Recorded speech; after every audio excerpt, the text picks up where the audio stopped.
Money purse కి ఎటువంటి paid groups కానీ ఛానల్స్ కానీ లేవు. మిమ్మల్ని మా పేరు చెప్పి ఎవరైనా డబ్బులు అడుగుతున్నారంటే అది స్కామర్స్ అని దయచేసి గుర్తుపెట్టుకోవాలి. Good evening money persons, welcome to daily money show number 1172. ఈ రోజు డైలీ మనీ షోలో టాపిక్స్ విషయంకి వచ్చేసరికి మార్నింగ్ నుంచి మార్కెట్ అయితే పాజిటివ్ గా రియాక్ట్ అయింది, కానీ most of the investors portfolios అయితే నెగిటివ్ లోనే క్లోజ్ అయి ఉంటాయి కదా. ఎందుకంటే లార్జ్ క్యాప్ స్పేస్ లో మనకి పాజిటివ్ మూమెంటం కనపడినా mid and small cap space లోని పెద్దగా మూమెంటం అన్నది కనపడలేదు. దాంతో ఇన్వెస్టర్స్ పోర్ట్ఫోలియోస్ అయితే నెగిటివ్ లో క్లోజ్ అయ్యాయి.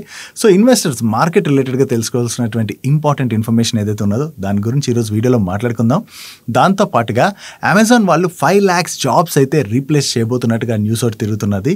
దాని గురించి కూడా ప్రతి ఒక్కరు తెలుసుకోవాలి. ఎందుకంటే ఎక్కడ ఈ జాబ్ రీప్లేస్మెంట్ జరుగుతుంది, ఎక్కడ మన స్కిల్స్ని అప్గ్రేడ్ చేసుకోవాలి, ఇటువంటివన్నీ కూడా ప్రతి ఒక్కరికి కూడా తెలుస్తాయి. కాబట్టి దాని గురించి కూడా డిస్కస్ చేసుకుందాం. వాటితో పాటు మార్కెట్ రిలేటెడ్గా ఇంకా చాలా ఇంపార్టెంట్ ఇన్ఫర్మేషనే ఉన్నది అండ్ అలాగే రిజల్ట్స్ కూడా ఉన్నాయి కదా, అన్నింటినీ 1 by 1 క్విక్గా డిస్కస్ చేసేద్దాం.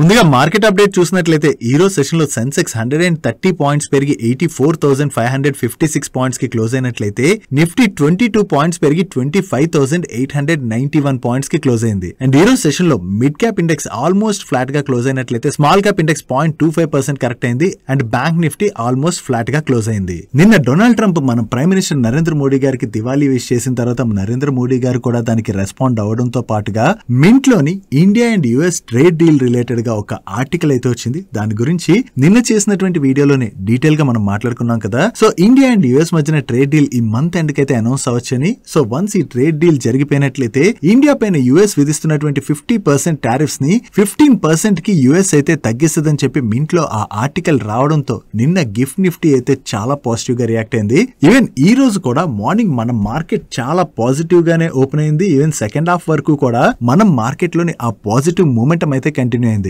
బట్ సెకండ్ హాఫ్ తర్వాత ఒక్కసారి మార్కెట్ లోనైతే కొంత ప్రాఫిట్ బుకింగ్ అన్నది చూసాం. ఫస్ట్ థింగ్, మార్కెట్ పాజిటివ్ గా రియాక్ట్ అవడానికి ఇందాక మనం మాట్లాడుకున్నాం కదా. దీంతో పాటుగా H1B వీసాస్ రిలేటెడ్ గా కూడా ట్రంప్ గవర్నమెంట్ దగ్గర నుంచి క్లారిఫికేషన్ అయితే వచ్చింది కదా. సో ఆ క్లారిఫికేషన్ గురించి కూడా మాట్లాడుకున్నాం. సో ఆ క్లారిఫికేషన్ రావడంతో ఈ రోజు సెషన్ లోని ఐటీ సెక్టర్ అయితే చాలా పాజిటివ్ గా రియాక్ట్ అయింది. ఈవెన్ ఐటీ సెక్టర్ తో పాటుగా రిమైనింగ్ చాలా సెక్టర్స్ మార్నింగ్ పాజిటివ్ గా రియాక్ట్ అయినా సెకండ్ హాఫ్ నుంచి మార్కెట్ కూల్ ఆఫ్ అయిపోయింది కదా. దానికి మెయిన్ గా కనపడుతున్నటువంటి రీజన్, ఈ రోజు క్రూడ్ ఆయిల్ ప్రైస్ లో ఒక్కసారి అమాంతం 6% వరకు కూడా పెరిగాయి. సో ఎప్పుడైనా సరే క్రూడ్ ప్రైస్ లో ఇంతలా పెరిగాయి అనుకోండి, అది మన ఎకానమీ రిలేటెడ్ గా అయితే నెగిటివ్ కానుంది. ఎందుకంటే మనం ఎక్కువగా క్రూడ్ ని ఇంపోర్ట్ చేసుకుంటాం కదా. క్రూడ్ ఆయిల్ ప్రైస్లు పెరగడం వలన మన ఇంపోర్ట్ బిల్ అనేది పెరిగిపోతుంది. కాబట్టి అది మన ఎకానమీ రిలేటెడ్ గా నెగిటివ్. మైట్ బి ఈ రీజన్ తోనే మార్కెట్ లోని కొంత ప్రాఫిట్ బుకింగ్ అనేది జరిగి ఉండొచ్చు. దీంతో పాటుగా సోషల్ మీడియాలోని ఇండియా అండ్ యుఎస్ మధ్యన ట్రేడ్ డీల్ అయితే జరుగుతుందని న్యూస్ వచ్చినా కూడా ఫర్దర్ గా అయితే ఎటువంటి క్లారిటీ లేదు. కాబట్టి కొంత ప్రాఫిట్ బుకింగ్ అయితే జరిగి ఉండొచ్చు అని న్యూస్ తిరుగుతుంది. దీంతో పాటుగా నిన్న వీడియోలో మనం క్లియర్ గా మాట్లాడుకున్నాం కదా, ఇండియా అండ్ యుఎస్ మధ్యన ట్రేడ్ డీల్ జరుగుతూ అది పాజిటివ్ అయినా కూడా చైనా అండ్ యుఎస్ మధ్యన జరుగుతున్నటువంటి ఇష్యూస్ ఏవైతే ఉన్నాయో వాటి వలన గ్లోబల్ ఎకానమీస్ కి అయితే అది కొంతవరకు నెగిటివ్. ఎందుకంటే November 1st నుంచే ట్రంప్ ఏమంటున్నారు, చైనా పైన 150% టారిఫ్స్ విధిస్తా అంటున్నారు కదా. ఈవెన్ చైనా కూడా ఏం చేస్తుంది, యుఎస్ నుంచి ఏవైతే ప్రొడక్ట్స్ ని ఇంపోర్ట్ చేసుకోవాలో ఆ ఇంపోర్ట్స్ ని భయంకరంగా తగ్గిస్తూ యుఎస్ అయితే ఎఫెక్ట్ అయ్యేలా వాళ్ళు చేస్తున్నారు. యుఎస్ నుంచి వీళ్ళు ఎక్కువగా సోయాబీన్ ఇంపోర్ట్ చేసుకునేవారు. ఆ సోయాబీన్ ఇంపోర్ట్ సెప్టెంబర్ మంత్ లో కంప్లీట్ గా జీరో చేసేయడం జరిగింది చైనా. సో యుఎస్ చైనా మధ్య జరుగుతున్నటువంటి ఈ సిచ్యువేషన్స్ కూడా కొంతవరకు మార్కెట్స్ అయితే భయపడుతున్నాయి. ఈవెన్ మార్నింగ్ మన మార్కెట్ పాజిటివ్ గా రియాక్ట్ అయింది, కానీ most of the global markets కొంత వాల్టైల్ గానే మూవ్ అయ్యాయి. దాని తర్వాత మన మార్కెట్ లో కూడా సెకండ్ హాఫ్ లోని ఈ ప్రాఫిట్ బుకింగ్ అన్నది కనపడింది. దీంతో పాటుగా ట్రంప్ దగ్గర నుంచి రష్యా రిలేటెడ్ గా అగ్రెసివ్ స్టేట్మెంట్స్ వస్తున్నాయి. రష్యన్ ఆయిల్ కంపెనీస్ పైన ట్రంప్ అయితే న్యూ శాంక్షన్స్ విధించడం జరిగింది. అండ్ అంతేకాకుండా ఇండియా కూడా రష్యా నుంచి ఆయిల్ ఇంపోర్ట్స్ ఏవైతే ఉన్నాయో వాటిని కట్ చేసుకుంటామని చెప్పినట్లుగా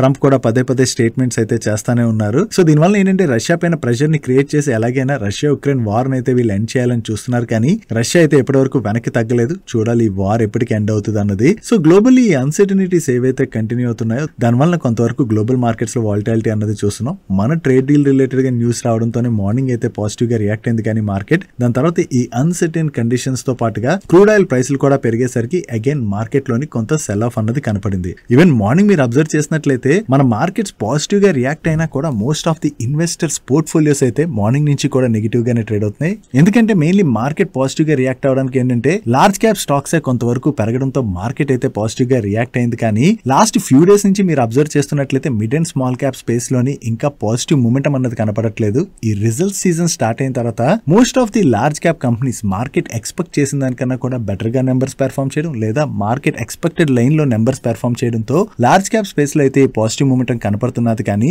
ఇప్పటి వరకు mid and small cap space లో అయితే ఇంకా పాజిటివ్ ర్యాలీ అన్నది స్టార్ట్ అవ్వలేదు. మార్కెట్ ఇంకా వెయిట్ చేస్తున్నట్టుందంటే ఈ ట్రేడ్ డీల్ రిలేటెడ్ గా ఫర్దర్ గా క్లారిటీ అయితే రావాలి కదా. సో ఈ మంత్ ఎండ్ కల్లా క్లారిటీ వస్తుంది అంటున్నారు. కాబట్టి వన్స్ ఈ ట్రేడ్ డీల్ రిలేటెడ్ ఉన్నటువంటి టెన్షన్ కొంత తొలగిపోయినట్లయితే మరికొంత మన మార్కెట్ లో పాజిటివ్ మూమెంటం అన్నది చూడొచ్చు. దీంతో పాటుగా యుఎస్ చైనా మధ్య జరుగుతున్నటువంటి ట్రేడ్ వార్ ఏదైతే ఉన్నదో అది కూడా ఎండ్ అవ్వాల్సి ఉన్నది. డైలీ మార్కెట్ లో వచ్చేటువంటి ఇటువంటి ఇంపార్టెంట్ ఇన్ఫర్మేషన్ ని మీతో డీటెయిల్ గా షేర్ చేయడానికి మన మనీ పర్స్ టీమ్ ఏవైతే ఎఫర్ట్స్ పెడుతుందో ఆ ఎఫర్ట్స్ కనుక వీడియో చూస్తున్న ఏ పాయింట్ ఆఫ్ టైంలో అయినా మీకు హెల్ప్ఫుల్ అయినట్లయితే మన వీడియోని మర్చిపోకుండా లైక్ చేయడానికి ప్రయత్నించండి. అండ్ మా నుంచి వచ్చేటువంటి ఇంట్రెస్టింగ్ వీడియోస్ రెగ్యులర్ గా ఫాలో అవడానికి మన ఛానల్ సబ్స్క్రైబ్ చేసుకుంటూ పక్కన బెల్ ఐకాన్ లో ఆల్ నోటిఫికేషన్స్ అయితే ఆన్ చేసుకుని పెట్టుకోండి. Next speciality fertilizer companies related గా మనం మాట్లాడుకోవాలి. చైనా ఏం చేసిందంటే ఈ అక్టోబర్ 15th నుంచి urea and speciality fertilizers exports ఏవైతే ఉంటాయో వాటిని కంప్లీట్ గా సస్పెండ్ చేయడం జరిగింది. ఇది మన ఇండియాకనే కాదు గ్లోబల్ మార్కెట్స్ అన్నిటికీ కూడా ఈ ఎక్స్పోర్ట్స్ ని చైనా అయితే సస్పెండ్ చేసేయడం జరిగింది. ఈ స్పెషాలిటీ ఫెర్టిలైజర్స్ లో మనం చూసినట్లయితే టెక్నికల్ మోనోమోనియం ఫాస్ఫేట్ అండ్ అలాగే urea solution products like add blue వంటి ప్రొడక్ట్స్ అన్నిటిని కూడా చైనా అయితే నిలిపివేసేసింది. సో మరొక 6 months చైనా ఇలాగే కంటిన్యూ చేసేటువంటి అవకాశం ఉన్నదని దీంతో ఆల్రెడీ ప్రెసెంట్ చూసినట్లయితే స్పెషాలిటీ ఫెర్టిలైజర్స్ ఏవైతే ఉన్నాయో వాటి ప్రైస్లు బాగానే పెరిగాయి. ఇక్కడి నుంచి కూడా మరింత పెరిగేటువంటి అవకాశం ఉన్నది. అంటే మరొక 10 to 15% వరకు కూడా పెరిగేటువంటి అవకాశం ఉన్నదని చెప్పి వీళ్ళు షేర్ చేస్తున్నారు. ఓవరాల్ గా చూసుకున్నట్లయితే దీనివల్ల వరల్డ్ వైడ్ ఈ స్పెషాలిటీ ఫెర్టిలైజర్స్ యొక్క ప్రైస్లు అయితే పెరిగేటువంటి అవకాశాలు క్లియర్ గా కనపడుతున్నాయి. రీసెంట్ గానే చైనా వీటి యొక్క ఎక్స్పోర్ట్స్ పైన ప్రీవియస్ గా ఉన్నటువంటి రిస్ట్రిక్షన్స్ కట్ చేసినా అది అక్టోబర్ 15th కి ఎండ్ అవుతుంది. సో అక్టోబర్ 15th కి ఎండ్ అయిన తర్వాత చైనా మళ్ళీ వీటి యొక్క ఎక్స్పోర్ట్స్ పైన ఈ రిస్ట్రిక్షన్స్ తీసుకొచ్చినట్టుగా వీళ్ళు షేర్ చేస్తున్నారు. నో చైనా తీసుకున్నటువంటి ఈ డిసిషన్ వలన ఓవరాల్ గా స్పెషాలిటీ ఫెర్టిలైజర్ ప్రైస్లు పెరగచ్చు. కాబట్టి ఈ రబీ సీజన్ లోని కొంతవరకు అది మనకి ఇబ్బందిగానే చూడొచ్చు. బట్ స్టాక్ మార్కెట్ పరంగా మనం మాట్లాడుకోవాలంటే దీని వలన ఈ స్పెషాలిటీ ఫెర్టిలైజర్ ప్రైస్లు పెరుగుతాయి. కాబట్టి లిస్టెడ్ స్పేస్ లో ఉన్నటువంటి 2 కంపెనీస్ కి అయితే ఇది బెనిఫిట్ కలిగేటువంటి అవకాశం ఉన్నది. అవే ఆరిస్ ఆగ్రో అండ్ జువారీ ఆగ్రో. ఈ 2 కంపెనీస్ కి కూడా దీని వల్ల బెనిఫిట్ కలగచ్చు. కాబట్టి ఈ రోజు సెషన్ లోని ఈ 2 స్టాక్స్ లో కూడా మనకి చాలా పాజిటివ్ మూమెంటం కనపడింది. నా చైనా తీసుకున్నటువంటి ఈ స్టెప్ వలన ఫెర్టిలైజర్ కంపెనీస్ అన్ని కూడా యూరియా ప్రొడక్షన్ దెబ్బ తినకూడదు. కాబట్టి రష్యాలోని వాళ్ళ ప్రొడక్షన్ ప్లాంట్స్ ని సెటప్ చేయడానికి చూస్తున్నాయని. ఎందుకంటే రష్యాలోని ఈ ఫెర్టిలైజర్ మ్యానుఫ్యాక్చరింగ్ రిలేటెడ్ గా రా మెటీరియల్స్ ఏవైతే కావాలో ఆ రా మెటీరియల్స్ అయితే అవైలబుల్ గా ఉంటాయి. కాబట్టి వీళ్ళు చైనా పైన డిపెండ్ అవ్వకుండా ఓవరాల్ గా అక్కడ రష్యాలో మ్యానుఫ్యాక్చరింగ్ ప్లాంట్ ని సెటప్ చేసుకుని వీళ్ళ ప్రొడక్షన్ అయితే పెంచుకోవడానికి చూస్తున్నట్లుగా కూడా వేరియస్ మీడియా ప్లాట్ఫామ్స్ అయితే షేర్ చేయడం జరిగింది. వీటిలో మనం చూసినట్లయితే ఇండియన్ పొటాష్ లిమిటెడ్ ఉన్నది కదా. ఈ ఇండియన్ పొటాష్ లిమిటెడ్ అయితే రష్యన్ కంపెనీస్ తోని నాన్ డిస్క్లోజర్ అగ్రిమెంట్ కూడా ఆల్రెడీ సైన్ చేసినట్లుగా వేరియస్ మీడియా ప్లాట్ఫామ్స్ అయితే వాళ్ళ సోర్సెస్ ద్వారా తెలిసినటువంటి ఇన్ఫర్మేషన్ షేర్ చేస్తున్నాయి. చూడాలి త్వరలో దీని రిలేటెడ్ ఏదైనా అనౌన్స్మెంట్ వస్తుందేమో. ఈ డిసెంబర్ మంత్ లోని పుతిన్ గారు మన ఇండియా విజిట్ చేయబోతున్నారు కదా. ఈ పుతిన్ గారి విజిట్ లోని దీని రిలేటెడ్ గా అనౌన్స్మెంట్స్ అయితే రావచ్చు అని చెప్పి కూడా వీళ్ళు పబ్లిష్ చేయడం జరిగింది. నెక్స్ట్ అమెజాన్ వాళ్ళు 2033 కల్లా ఓవరాల్ గా 5 lakh జాబ్స్ ని రోబోట్స్ తో రిప్లేస్ చేయడానికి ప్రయత్నిస్తున్నట్లుగా న్యూయార్క్ టైమ్స్ వాళ్ళు ఒక ఆర్టికల్ అయితే పబ్లిష్ చేశారు. దీనిలో వీళ్ళు ఏం చెప్తున్నారంటే నాన్ టెక్నికల్ రోల్స్ ఉంటాయి కదా. ఈ నాన్ టెక్నికల్ రోల్స్ ఏవైతే ఉంటాయో వాటిలోని చాలా వరకు జాబ్స్ ని మనం రోబోట్స్ తోనైతే రిప్లేస్ చేయొచ్చు. రోబోట్స్ తోని రిప్లేస్ చేయడం వల్ల వర్క్ ఎఫిషియన్సీ పెరగడమే కాకుండా పెర్ ఐటమ్ వీళ్ళకి 30 cents వరకు కూడా సేవ్ అవుతుందని చెప్పి అమెజాన్ అయితే ఎక్స్పెక్ట్ చేస్తున్నదని. దీనిలో భాగంగానే 2033 కల్లా కూడా వీళ్ళు చాలా వరకు రోబోట్స్ తోనే ఈ నాన్ టెక్నికల్ జాబ్స్ ఏవైతే ఉంటాయో వాటిని అయితే రిప్లేస్ చేయబోతున్నట్టుగా షేర్ చేస్తున్నారు. యాక్చువల్లీ వీళ్ళు ఇలా చేయడం వలన 2027 నాటికి 1,60,000 అడిషనల్ పీపుల్ ఎవరినైతే హైర్ చేసుకోవాలో ఆ హైరింగ్ అయితే చేయవలసినటువంటి అవసరం లేదని 2033కి ఆ కౌంట్ మరింత పెరిగేటువంటి అవకాశం ఉన్నది. దీనివల్ల ఓవరాల్ గా వీళ్ళకి వర్క్ ఎఫిషియన్సీ ఇంప్రూవ్ అవడంతో పాటు కంపెనీకి కాస్ట్ కటింగ్ కూడా అవుతుంది. కాబట్టి ఇది కంపెనీకి అయితే బిగ్ బెనిఫిట్ అవుతుందనే అమెజాన్ ఇటువంటి డిసిషన్ అయితే తీసుకుంటున్నట్లుగా మీడియా ప్లాట్ఫామ్స్ రిపోర్ట్ చేస్తున్నాయి. ప్రెసెంట్ మనం చూసినట్లయితే ఏ కావచ్చు, రోబోటిక్స్ కావచ్చు, ఇటువంటివన్నీ వచ్చి వచ్చిన తర్వాత ఏమవుతుందంటే నాన్ టెక్నికల్ జాబ్స్ ఏవైతే ఉంటాయో అవి ఎక్కువగా రీప్లేస్ అయిపోయేటువంటి అవకాశం అయితే ఉన్నది. ఇది ఫాస్ట్ ఫేస్ లోని ఇంప్లిమెంటేషన్ జరుగుతున్నది కాబట్టి ఈ రోల్స్ లో వర్క్ చేసే వాళ్ళు ఎవరైతే ఉంటారో వాళ్ళు ఫ్యూచర్ లోని బాగానే ఇంపాక్ట్ అయ్యేటువంటి అవకాశం కనిపిస్తుంది. ఓవరాల్ గా చూసుకుంటే దీనివల్ల కంపెనీకి కాస్ట్ సేవింగ్ అవుతున్నా కూడా చాలా వరకు ఎంప్లాయీస్ జాబ్స్ కోల్పోయేటువంటి అవకాశాలు అయితే కనిపిస్తున్నాయి. దీని రిలేటెడ్ గా మీరే అనుకుంటున్నారు అంటే నిజంగా రోబోట్స్ కావచ్చు అండ్ అలాగే ఏఐ కావచ్చు చాలా వరకు జాబ్స్ ని కట్ చేస్తాయి అనుకుంటున్నారా, లేదా టెక్నాలజీ డెవలప్ అయిన తర్వాత దానివల్ల ఎడిషనల్ గా మళ్ళీ అంటే ఆ టెక్నాలజీని చాలా మంది అది నేర్చుకుంటారు కదా, నేర్చుకున్న తర్వాత దానివల్ల ఎడిషనల్ గా ఎంప్లాయ్మెంట్ ఏదైనా క్రియేట్ అవుతుందని అనుకుంటున్నారా? ఫస్ట్ కంప్యూటర్ వచ్చినప్పుడు కూడా చాలా మంది అలాగే అనుకున్నారు కదా, కంప్యూటర్ వచ్చిన తర్వాత జాబ్స్ పోతాయని. బట్ ఎవరైతే అప్గ్రేడ్ అవ్వలేదో ఆ టైంలో వాళ్ళ జాబ్స్ అయితే పోయాయి, కానీ అప్గ్రేడ్ అయిన వాళ్ళందరికీ కూడా ఎక్కువగా జాబ్స్ అయితే దొరికాయి కదా. నౌ ఏఆర్ రోబోట్స్ ఇటువంటివన్నీ వచ్చిన తర్వాత ఫ్యూచర్ లో జాబ్స్ పెరుగుతాయి అనుకుంటున్నారా, ఎక్కువగా జాబ్స్ కట్ అవుతాయి అనుకుంటున్నారా? మీ ఒపీనియన్ ని కింద కామెంట్ సెక్షన్ లో షేర్ చేయడానికి ప్రయత్నించండి. Next various financial services offer చేసేటువంటి షేర్ ఇండియా సెక్యూరిటీస్ ఉన్నది కదా, ఈ షేర్ ఇండియా సెక్యూరిటీస్ వాళ్ళ రిలేటెడ్ గా మనం మాట్లాడుకోవాలి. వీళ్ళ బోర్డు ఈ అక్టోబర్ 30th రోజున మీట్ అయ్యి వీళ్ళ Q2 ఫైనాన్షియల్ రిజల్ట్స్ తో పాటుగా ఫారెన్ కరెన్సీ కన్వర్టబుల్ బాండ్స్ ని ఇష్యూ చేయడం ద్వారా ఫండ్ రైజ్ ప్రపోజల్ ని కూడా కన్సిడర్ చేయబోతున్నట్టుగా వీళ్ళు అనౌన్స్ చేశారు. యాక్చువల్లీ ఈ షేర్ ఇండియా సెక్యూరిటీస్ ఉన్నది కదా, వీళ్ళ దగ్గర ఒక డెవలప్మెంట్ అయితే జరుగుతున్నది. ఇన్వెస్టర్స్ ఇదైతే అబ్జర్వ్ చేయాలి. ప్రెసెంట్ బ్రోకింగ్ కంపెనీస్ ఏవైతే ఉన్నాయో most of the broking companies అయితే చాలా వరకు స్ట్రగుల్ అవుతున్నాయి కదా. సెబీ F&O రిలేటెడ్ గా తీసుకొస్తున్నటువంటి రెస్ట్రిక్షన్స్ వల్ల వీళ్ళ వాల్యూమ్స్ అవి కొంతవరకు తగ్గుతున్నాయి. కొంతవరకు వీళ్ళపైన ఇప్పుడు ఇంపాక్ట్ ఉన్నా కూడా ఓవరాల్ గా లాంగ్ టర్మ్ లో అయితే బ్రోకింగ్ బిజినెస్ బాగానే గ్రో అయ్యేటువంటి అవకాశం ఉన్నది. నో షేర్ ఇండియా సెక్యూరిటీస్ విషయంకి వచ్చేసరికి వీళ్ళ దగ్గర జరుగుతున్నటువంటి పాజిటివ్ డెవలప్మెంట్ ఏంటంటే వీళ్ళు త్వరలో ప్రాజెక్ట్ డ్రోన్ అని చెప్పి వెల్త్ టెక్ వెంచర్ అయితే లాంచ్ చేయబోతున్నారు. దీని ద్వారా capital tech and institutional expertise అయితే తీసుకురాబోతున్నట్లుగా అండ్ దీన్ని ఫిన్టెక్ వెటరన్ అయినటువంటి ప్రభాకర్ తివారీ గారు అయితే లాంచ్ చేస్తారని చెప్పి వీళ్ళు షేర్ చేస్తున్నారు. ఈ ప్రభాకర్ తివారీ గారు ఎవరు అనుకుంటున్నారు? ఈయన ప్రీవియస్ గా ఏంజల్ 1 లో వర్క్ చేశారు. 2019 నుంచి 2024 మధ్యన ఏంజల్ 1 లోని చాలా మంచి గ్రోత్ కనపడింది కదా. సో ఈ గ్రోత్ తీసుకురావడంలోని ప్రభాకర్ తివారీ గారు అయితే కీ రోల్ ప్లే చేయడం జరిగింది. అండ్ ఈయనకి చాలా వర్క్ ఎక్స్పీరియన్స్ ఉన్నది. అండ్ ఈయన IIM బెంగళూరు గోల్డ్ మెడలిస్ట్ కూడా. సో ఈయన ఈ ప్రాజెక్ట్ డ్రోన్ ఏదైతే లాంచ్ చేయబోతున్నారో దాని ద్వారా కంపెనీ యొక్క గ్రోత్ అయితే స్ట్రాంగ్ గా డ్రైవ్ చేస్తారని చెప్పి మీరు వీళ్ళ ప్రెజెంటేషన్ అది చూసారనుకోండి. ఈ ప్రెజెంటేషన్ లోని వీళ్ళు మోస్ట్ ఆఫ్ ది టైం ఈ ప్రాజెక్ట్ డ్రోన్ గురించే చాలా వరకు కూడా డిస్కస్ చేస్తున్నారు. సో ఒకవేళ ఈ ప్రాజెక్ట్ డ్రోన్ కనుక సక్సెస్ఫుల్ అయిందనుకోండి, దాని వలన ఓవరాల్ గా షేర్ ఇండియా సెక్యూరిటీస్ అయితే బాగానే లాభపడేటువంటి అవకాశం ఉన్నది. సో ఈ స్పెషల్ సిచ్యువేషన్ కంపెనీలో ఏదైతే జరుగుతున్నదో దాన్ని ఇన్వెస్టర్స్ అయితే ట్రాక్ చేయడానికి ప్రయత్నించండి. ట్రాక్ చేశారనుకోండి, ఒకవేళ కంపెనీలో ఏదైనా మంచి డెవలప్మెంట్ జరుగుతున్నది అనుకోండి, ఇన్ఫర్మేషన్ ముందే తెలుస్తుంది కాబట్టి దాని వలన మనకి ఆ బెనిఫిట్ దొరికేటువంటి అవకాశం అయితే ఉంటుంది.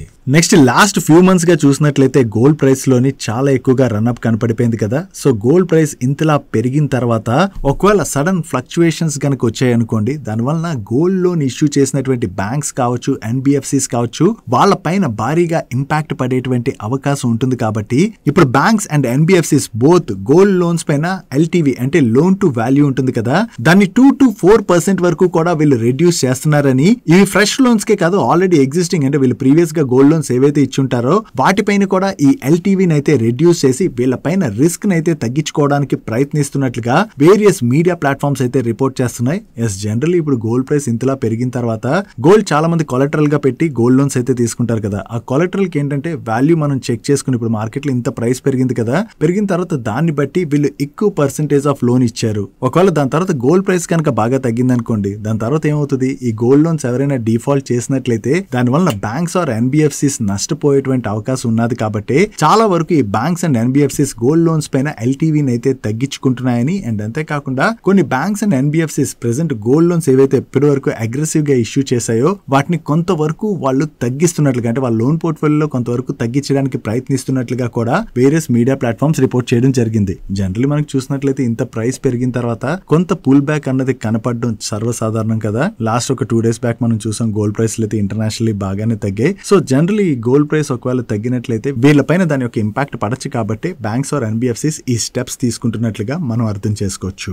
నెక్స్ట్ ఈ రోజు మనం మార్కెట్ క్లోజ్ అయిన తర్వాత మన డిఫెన్స్ ఎక్విజిషన్ కౌన్సిల్ ఓవరాల్ గా మన ఆర్మ్డ్ ఫోర్సెస్ కోసం 79,000 crores వర్త్ ప్రొక్యూర్మెంట్ ప్రపోజల్స్ అయితే క్లియర్ చేయడం జరిగింది. జరిగింది. దీనిలో మనం చూసినట్లయితే ఇండియన్ ఆర్మీ కోసం అని చెప్పేసి Nag missile systems, ground based mobile elite systems and high mobility vehicles వీటన్నిటిని కూడా ప్రొక్యూర్ చేయడానికి డిఫెన్స్ ఎక్విజిషన్ కౌన్సిల్ అయితే క్లియర్ చేసింది. దీంతో పాటు ఇండియన్ నేవీ రిలేటెడ్ గా కూడా వేరియస్ ప్రపోజల్స్ అయితే క్లియర్ చేయడం జరిగింది. సో ఓవరాల్ గా ఈ ప్రపోజల్స్ ఏవైతే క్లియర్ అయ్యాయో, ఈ ప్రొడక్ట్స్ ఏవైతే కంపెనీస్ మ్యానుఫ్యాక్చర్ చేస్తుంటాయో ఆ కంపెనీస్ కి అయితే మంచి ఆర్డర్స్ వచ్చేటువంటి అవకాశం ఉన్నది. కాబట్టి ఓవరాల్ గా ఇది మన డిఫెన్స్ కంపెనీస్ రిలేటెడ్ గా అయితే పాజిటివ్ గా చూడొచ్చు. దీంతో పాటుగా భారత్ ఫోర్జ్ వాళ్ళకి కూడా ఇండియన్ ఆర్మీ దగ్గర నుంచి 4.25 lakh close quarter batter cabins ని సప్లై చేసేందుకు గాను ఒక ఆర్డర్ అయితే వచ్చింది. ఆర్డర్ వాల్యూ 2770 crores అని చెప్పి వేరియస్ మీడియా ప్లాట్ఫామ్స్ అయితే మార్నింగ్ నుంచి షేర్ చేస్తున్నాయి. దాంతోనే ఈ రోజు సెషన్ లోని భారత్ ఫోర్జ్ స్టాక్ లోనైతే మనకి చాలా పాజిటివ్ మూమెంటం కనపడింది. బట్ ఇప్పటివరకు ఇంకా భారత్ ఫోర్జ్ వాళ్ళ దగ్గర నుంచి దీని రిలేటెడ్ గా అఫీషియల్ అనౌన్స్మెంట్ రాలేదు.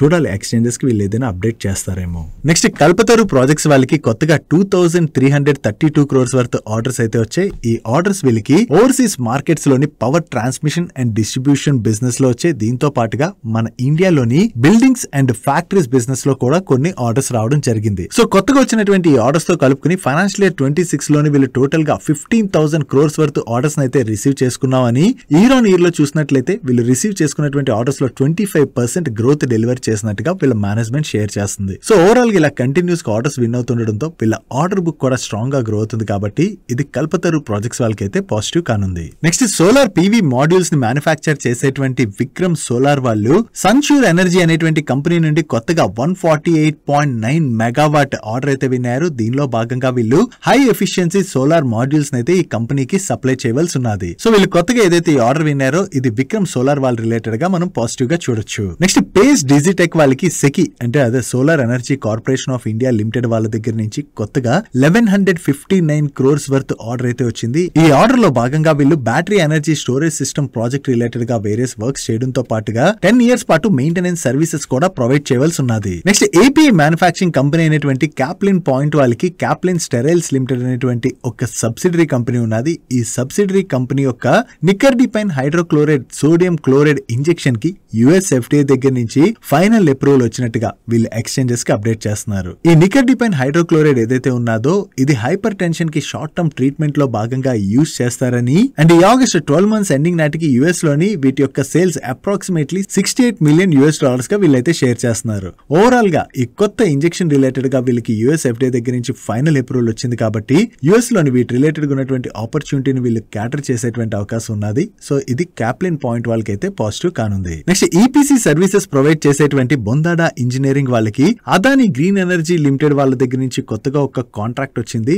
ఈ కాంట్రాక్ట్ లో భాగంగా వీళ్ళు 650 megawatt solar power project related గా వేరియస్ వర్క్స్ అయితే చేయవలసి ఉన్నది. అండ్ ఈ contract value approximately 1050 crores. So వీళ్ళకి ఎప్పుడైతే అదాని గ్రూప్ దగ్గర నుంచి ఆర్డర్ వచ్చిందని చెప్పి వీళ్ళు ఎక్స్చేంజెస్ కి అప్డేట్ చేశారో దాంతోనే ఈ రోజు సెషన్ లో బొందాడా ఇంజనీరింగ్ స్టాక్ లో పాజిటివ్ మూమెంటం కనపడింది. Next critical and super critical applications కోసం మెటల్ కాంపోనెంట్స్ ని మ్యానుఫ్యాక్చర్ చేసేటువంటి పీటీసీ ఇండస్ట్రీస్ వాళ్ళు గ్యాస్ టర్బైన్ రీసెర్చ్ ఎస్టాబ్లిష్మెంట్ వాళ్ళ దగ్గర నుంచి కొత్తగా ఒక పర్చేస్ ఆర్డర్ ని రిసీవ్ చేసుకున్నారు. దీనిలో భాగంగా వీళ్ళు single crystal ready to fit turbine blades అయితే మ్యానుఫ్యాక్చర్ చేసి సప్లై చేయవలసి ఉన్నది. ఈ ఆర్డర్ వీళ్ళు మన డిఫెన్స్ మినిస్టర్ అయినటువంటి రాజ్నాథ్ సింగ్ గారి ప్రెజెన్స్ లోనైతే రిసీవ్ చేసుకున్నట్టుగా ఎక్స్చేంజెస్ కి అప్డేట్ చేయడం జరిగింది. సో వీళ్ళు కొత్తగా ఏదైతే ఈ ఆర్డర్ రిసీవ్ చేసుకున్నారో ఇది పీటీసీ ఇండస్ట్రీస్ వాళ్ళ రిలేటెడ్ గా మనం పాజిటివ్ గా చూడొచ్చు. డైలీ మార్కెట్ లో వచ్చేటువంటి ఇటువంటి ఇంపార్టెంట్ ఇన్ఫర్మేషన్ ని మీతో డీటెయిల్ గా షేర్ చేయడానికి మన మనీ పర్స్ టీమ్ ఏవైతే ఎఫర్ట్స్ పెడుతుందో ఆ ఎఫర్ట్స్ గనక వీడియో చూస్తున్న ఏ పాయింట్ ఆఫ్ టైం లైనా మీకు హెల్ప్ఫుల్ అయినట్లయితే మన వీడియోని మర్చిపోకుండా లైక్ చేయడానికి ప్రయత్నించండి. నెక్స్ట్ డిఫెన్స్ పిఎస్యు కంపెనీ అయినటువంటి భారత్ ఎలక్ట్రానిక్స్ లిమిటెడ్ వాళ్ళకి కొచ్చిన్ షిప్ యార్డ్ లిమిటెడ్ వాళ్ళ దగ్గర నుంచి కొత్తగా 633 crores వర్త్ ఆర్డర్ అయితే వచ్చింది. ఈ ఆర్డర్ లో భాగంగా వీళ్ళు various sensors, weapon equipment and fire control systems వీటితో పాటు మరిన్ని సప్లై చేయవలసి ఉన్నది. సో వీళ్ళు కొత్తగా కొచ్చిన్ షిప్ యార్డ్ దగ్గర నుంచి ఏదైతే ఈ ఆర్డర్ విన్నారో దీంతో వీళ్ళ ఆర్డర్ బుక్ కూడా బాగానే గ్రో అవుతుంది. కాబట్టి ఇది భారత్ ఎలక్ట్రానిక్స్ లిమిటెడ్ వాళ్ళ రిలేటెడ్ గా మనం పాజిటివ్ గా చూడొచ్చు. నెక్స్ట్ ద్రోణాచార్య ఏరియల్ ఇన్నోవేషన్ వాళ్ళకి రీసెంట్ గానే ఇండియన్ ఆర్మీ దగ్గర నుంచి డ్రోన్ సప్లై చేసేందుకు గాను ఒక ఆర్డర్ వచ్చింది కదా. ఇప్పుడు షార్ట్ రేంజ్ డ్రోన్స్ ని సప్లై చేసేందుకు వీళ్ళు మరొక ఆర్డర్ విన్నారు. దీనిలో భాగంగా వీళ్ళు 500 షార్ట్ రేంజ్ డ్రోన్స్ అయితే సప్లై చేయవలసి ఉన్నది. అండ్ ఈ కాంట్రాక్ట్ వాల్యూ అప్రాక్సిమేట్లీ 2 crores పైనే. సో వీళ్ళకి కంటిన్యూస్ గా ఇండియన్ ఆర్మీ దగ్గర నుంచి ఆర్డర్స్ వస్తుండటంతోనే ద్రోణాచార్య స్టాక్ లోనైతే మనకి కొంత పాజిటివ్ మూమెంటం కనబడుతుంది. Next financial products and solutions offer చేసేటువంటి జాగిల్ ప్రీపెయిడ్ వాళ్ళు mega city gas distribution private limited వాళ్ళతోని ఒక అగ్రిమెంట్ లోకి ఎంటర్ అయ్యారు. ఈ అగ్రిమెంట్ లో భాగంగా భాగంగా వీళ్ళు 5 years పాటు ఈ mega city gas distribution company వాళ్ళకి జగిల్ ఫ్లీట్ ప్రోగ్రామ్ సర్వీసెస్ ఏవైతే ఉన్నాయో ఆ సర్వీసెస్ అయితే ఆఫర్ చేయవలసి ఉన్నది. వీళ్ళు కంటిన్యూస్ గా వేరియస్ కంపెనీస్ దగ్గర నుంచి ఇలా కాంట్రాక్ట్స్ ని విన్ అవుతున్నారు కాబట్టి ఇది లాంగ్ టర్మ్ లోని జగిల్ ప్రీపెయిడ్ వాళ్ళకైతే పాజిటివ్ కానుంది. నెక్స్ట్ ఇథనాల్ సప్లై చేసేటువంటి గుల్షన్ పాలి స్టాక్ లో ఈరోజు సెషన్ లో చాలా పాజిటివ్ మూమెంటం కనపడింది కదా. దానికి రీజన్ ఏంటంటే వీళ్ళకి ఇథనాల్ సప్లై ఇయర్ 25-26 కి గాను వేరియస్ ఆయిల్ మార్కెటింగ్ కంపెనీస్ దగ్గర నుంచి ఇథనాల్ సప్లై చేసేందుకు గాను కాంట్రాక్ట్స్ అయితే విన్నారు. ఈ contracts value approximately 1184 crores.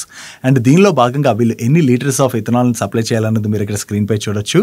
So వీళ్ళు కొత్తగా ఆయిల్ మార్కెటింగ్ కంపెనీస్ దగ్గర నుంచి ఇంత మంచి ఆర్డర్స్ ని విన్నారన్న అప్డేట్ తోనే ఈ రోజు సెషన్ లో గుల్షన్ పాలి స్టాక్ లో మనకి అంత పాజిటివ్ మూమెంటం కనపడింది. నెక్స్ట్ ఈరోజు సెకండ్ హాఫ్ లోని లోరస్ ల్యాబ్స్ వాళ్ళ నెంబర్స్ వచ్చాయి. ఈ క్వార్టర్ లో వీళ్ళ నెంబర్స్ ఎలా ఉన్నాయో చూద్దాం. ఇయర్ ఆన్ ఇయర్ లో వీళ్ళ రెవెన్యూస్ లో 35% గ్రోత్ డెలివర్ చేసినట్లయితే ఎబిటా లో 136% గ్రోత్ డెలివర్ చేశారు. అండ్ నెట్ ప్రాఫిట్ లోని 875% గ్రోత్ డెలివర్ చేయడం జరిగింది. ఈవెన్ సీక్వెన్షియల్ బేసిస్ లో మనం కంపేర్ చేసిన వీళ్ళ రెవెన్యూస్ లోను ఎబిటా లోను ప్రాఫిట్ లోను మంచి గ్రోత్ డెలివర్ చేశారు. And last year same quarter తో కంపేర్ చేసిన ప్రీవియస్ క్వార్టర్ తో కంపేర్ చేసిన వీళ్ళ ఎబిటా మార్జిన్స్ లో కూడా మంచి ఇంప్రూవ్మెంటే కనిపిస్తుంది. Coming to segment wise performance last year same quarter తో కంపేర్ చేస్తే ఈ క్వార్టర్ లోని వీళ్ళ CDMO రెవెన్యూస్ లోను జనరిక్ రెవెన్యూస్ లోను కూడా మంచి గ్రోత్ డెలివర్ చేశారు. బట్ సీక్వెన్షియల్ బేసిస్ లో మాత్రం CDMO సెగ్మెంట్ రెవెన్యూస్ లో 1% డ్రాప్ కనపడుతున్నట్లయితే జనరిక్స్ రెవెన్యూస్ లో మాత్రం 8% గ్రోత్ డెలివర్ చేశారు. And coming to financial year 26 outlook CDMO industry outlook అయితే చాలా బాగా కనపడుతున్నదని అండ్ వీళ్ళ గ్రోత్ ప్రాజెక్ట్స్ కూడా ఏవైతే ర్యాంప్ అప్ చేశారో దాంతో గ్రోత్ మూమెంటం అయితే కంటిన్యూ అవుతుందని అండ్ జనరిక్స్ బిజినెస్ లో కూడా మంచి ఆపర్చునిటీ కనపడుతున్నట్టుగా వీళ్ళ మేనేజ్మెంట్ అయితే షేర్ చేస్తుంది. ఓవరాల్ గా చూసుకుంటే ఈ క్వార్టర్ లో వీళ్ళ నెంబర్స్ కూడా బాగున్నాయి. అండ్ ఫైనాన్షియల్ ఇయర్ 26 రిలేటెడ్ గా వీళ్ళ మేనేజ్మెంట్ కూడా పాజిటివ్ అవుట్లుక్ మెయింటైన్ చేస్తుంది. నెక్స్ట్ రీసెంట్ గా ఐపీఓకి వచ్చి లిస్ట్ అయిన ప్రీ ఇంజనీర్డ్ బిల్డింగ్స్ కన్స్ట్రక్ట్ చేసే ఈపాక్ ప్రిఫెబ్ వాళ్ళ నెంబర్స్ అయితే వచ్చాయి. ఈ క్వార్టర్ లో వీళ్ళ నెంబర్స్ చాలా బాగున్నాయి. లాస్ట్ ఇయర్ సేమ్ క్వార్టర్ తో కంపేర్ చేసిన ప్రీవియస్ క్వార్టర్ తో కంపేర్ చేసిన ఈ క్వార్టర్ రెవెన్యూస్ లో వీళ్ళు చాలా మంచి గ్రోత్ డెలివర్ చేశారు. And last year same quarter తో కంపేర్ చేస్తే ఈ క్వార్టర్ లోని వీళ్ళ ప్రాఫిట్స్ లోని 100% పైనే గ్రోత్ డెలివర్ చేయడం జరిగింది. ఈవెన్ ప్రీవియస్ క్వార్టర్ తో కంపేర్ చేసినా కూడా ఈ క్వార్టర్ ప్రాఫిట్ లోను మంచి ఇంప్రూవ్మెంట్ కనిపిస్తుంది. ఈ క్వార్టర్ లో వీళ్ళ మార్జిన్స్ కూడా బాగానే ఇంప్రూవ్ అయ్యాయి. ఓవరాల్ గా ఈ క్వార్టర్ నెంబర్స్ బాగుండడంతో ఈ రోజు సెషన్ లో ఈపాక్ ప్రిఫెబ్ స్టాక్ అయితే పాజిటివ్ గా రియాక్ట్ అయింది. జనరలీ ఈ ప్రీ ఇంజనీర్డ్ బిల్డింగ్స్ కన్స్ట్రక్ట్ చేసేటువంటి ఈ కంపెనీ నెంబర్స్ బాగా వచ్చాయి కాబట్టి ఈ సెగ్మెంట్ లోని బిజినెస్ ఆపరేట్ చేసేటువంటి అదర్ కంపెనీస్ యొక్క నెంబర్స్ కూడా బాగానే రావచ్చు అని చెప్పి మార్కెట్ లోని ఎక్స్పెక్టేషన్స్ బిల్డ్ అవడంతోనే ఈ రోజు సెషన్ లోని మీకు పెన్నార్ ఇండస్ట్రీస్ ఉన్నది కదా, ఈ పెన్నార్ ఇండస్ట్రీస్ స్టాక్ లో కూడా పాజిటివ్ మూమెంటం చూసాం. ఈవెన్ పెన్నార్ ఇండస్ట్రీస్ అనే కాదు, మీరు ఇక్కడ స్క్రీన్ పై చూడొచ్చు ఏ కంపెనీస్ ఈ ప్రీ ఇంజనీర్డ్ బిల్డింగ్స్ రిలేటెడ్ గా వర్క్ చేస్తుంది అన్నది. వీటిలో మనకి ఇంటరార్చ్ బిల్డింగ్ సొల్యూషన్స్ ఉన్నది కదా, వీళ్ళు కూడా ప్రీ ఇంజనీర్డ్ బిల్డింగ్ రిలేటెడ్ గానే వర్క్ చేస్తుంటారు. వీళ్ళ దగ్గర కెపాసిటీస్ కూడా బాగానే ఉన్నాయి. వీళ్ళతో పాటు పెన్నార్ ఇండస్ట్రీస్ రిలేటెడ్ గా మనం మాట్లాడుకోవాలంటే పెన్నార్ ఇండస్ట్రీస్ దగ్గర మీరు ఆర్డర్ బుక్ కూడా చూడొచ్చు. పెన్నార్ ఇండస్ట్రీస్ దగ్గర స్ట్రాంగ్ ఆర్డర్ బుక్ ఉన్నది. ఈవెన్ ఇంటరార్చ్ బిల్డింగ్ సొల్యూషన్స్ దగ్గర కూడా ఈ ప్యాక్ తో కంపేర్ చేస్తే స్ట్రాంగ్ ఆర్డర్ బుక్ కనపడుతున్నది. వీటితో పాటు మరికొన్ని కంపెనీస్ కూడా ఈ సెగ్మెంట్ లోని బిజినెస్ అయితే ఆపరేట్ చేస్తున్నాయి. సో ఓవరాల్ గా ఇప్పుడు ఈ ప్యాక్ ప్రిఫెబ్ వాళ్ళ నెంబర్స్ బాగా వచ్చాయి కాబట్టి రిమైనింగ్ కంపెనీస్ యొక్క నెంబర్స్ కూడా బాగా రావచ్చు అని చెప్పి మార్కెట్ లో ఎక్స్పెక్టేషన్స్ అయితే ఉన్నాయి. సో ఈ సెగ్మెంట్ లోని బిజినెస్ ఆపరేట్ చేసేటువంటి ఈ కంపెనీస్ ఏవైతే ఉన్నాయో వాటిని ఒకసారి ట్రాక్ చేయడానికి ప్రయత్నించండి. ఒకవేళ వీళ్ళ నెంబర్స్ కూడా బాగా వచ్చినట్లయితే ఈ స్టాక్స్ లో కూడా మనకి మంచి పాజిటివ్ మూమెంటమే కనపడేటువంటి అవకాశం ఉన్నది. నెక్స్ట్ హిందుస్థాన్ యూనిలివర్ వాళ్ళ నెంబర్స్ వచ్చాయి. మోస్ట్లీ మార్కెట్ ఎక్స్పెక్టెడ్ లైన్ లోనే వీళ్ళ నెంబర్స్ అయితే ఉన్నాయి. వీళ్ళ టాప్ లైన్ లోని 2% గ్రోత్ డెలివర్ చేసినట్లయితే ప్యాట్ లో 4% గ్రోత్ డెలివర్ చేశారు. బట్ మార్జిన్స్ లో మాత్రం 90 basis points డ్రాప్ కనిపిస్తుంది. Coming to the outlook GST related disruption అయితే అక్టోబర్ లో కంటిన్యూ అయిందని నార్మల్ ట్రేడింగ్ కండిషన్స్ నవంబర్ నుంచి ఉంటాయని చెప్పి వీళ్ళు యాంటిసిపేట్ చేస్తున్నట్టుగా ఒకవేళ కమోడిటీ ప్రైసెస్ ఇప్పుడు ఎక్కడ ఉన్నాయో అదే రేంజ్ లో గనక ఉన్నట్లయితే వీళ్ళు ప్రైస్ లోని లో సింగిల్ డిజిట్ గ్రోత్ అయితే చూస్తామని and financial year 26 first half కన్నా కూడా సెకండ్ హాఫ్ బెటర్ గా ఉంటదని చెప్పి వీళ్ళు ఎక్స్పెక్ట్ చేస్తున్నట్టుగా షేర్ చేస్తున్నారు. ఓవరాల్ గా చూసుకుంటే ఈ ఫస్ట్ హాఫ్ కన్నా కూడా సెకండ్ హాఫ్ లోని వీళ్ళు బెటర్ నెంబర్స్ అయితే డెలివర్ చేయొచ్చు అని చెప్తున్నారు కదా. చూడాలి సెకండ్ హాఫ్ లోని వీళ్ళ నెంబర్స్ ఎలా వస్తాయి అన్నది. నెక్స్ట్ రీసైక్లింగ్ కంపెనీ అయినటువంటి జైన్ రిసోర్స్ రీసైక్లింగ్ వాళ్ళ నెంబర్స్ కూడా వచ్చాయి. వీళ్ళ ఆపరేటింగ్ రెవెన్యూలో ఇయర్ ఆన్ ఇయర్ లో చూసినా క్వార్టర్ ఆన్ క్వార్టర్ లో చూసినా మంచి గ్రోత్ డెలివర్ చేశారు. అండ్ ఎబిటాలో ఇయర్ ఆన్ ఇయర్ లో 82% గ్రోత్ డెలివర్ చేసినట్లయితే సీక్వెన్షియల్ బేసిస్ లో 78% గ్రోత్ డెలివర్ చేయడం జరిగింది. అండ్ ప్యాట్ లోని ఇయర్ ఆన్ ఇయర్ లో 88% గ్రోత్ డెలివర్ చేసినట్లయితే సీక్వెన్షియల్ బేసిస్ లో 74% గ్రోత్ డెలివర్ చేశారు. ఈ క్వార్టర్ లోని వీళ్ళ ఎబిటా మార్జిన్స్ లోను ప్యాట్ మార్జిన్స్ లో కూడా మంచి ఎక్స్పాన్షన్ కనపడుతుంది. ఓవరాల్ గా చూసుకుంటే ఈ క్వార్టర్ లో వీళ్ళ నెంబర్స్ బాగుండడంతో ఈ రోజు సెషన్ లో ఈ స్టాక్ పాజిటివ్ గా రియాక్ట్ అయింది. That's it for today's daily మనిషి గైస్. అండ్ డైలీ మనిషిని క్లోజ్ చేసే ముందు మన వర్కౌట్స్ విషయంకి వచ్చేసరికి నిన్న ఆల్మోస్ట్ 3 కిలోమీటర్స్ పైన వాక్ చేశాను అండ్ అలాగే నియర్లీ 1 అవర్ పాటు డిఫరెంట్ వర్కౌట్స్ అయితే చేశాను. మీరేం వర్కౌట్స్ చేశారో కింద కామెంట్ సెక్షన్లో కామెంట్ చేసేయండి. అండ్ డైలీ మనిషిలో షేర్ చేసిన ఇన్ఫర్మేషన్ మీకు హెల్ప్ఫుల్ అయినట్లయితే మన వీడియోని లైక్ చేస్తూ ఛానల్ సబ్స్క్రైబ్ చేసుకోవడం మర్చిపోకండి. నేను చంద్రశేఖర్ పత్రి మరొక ఇంట్రెస్టింగ్ వీడియోతో కలుద్దాం. Good night.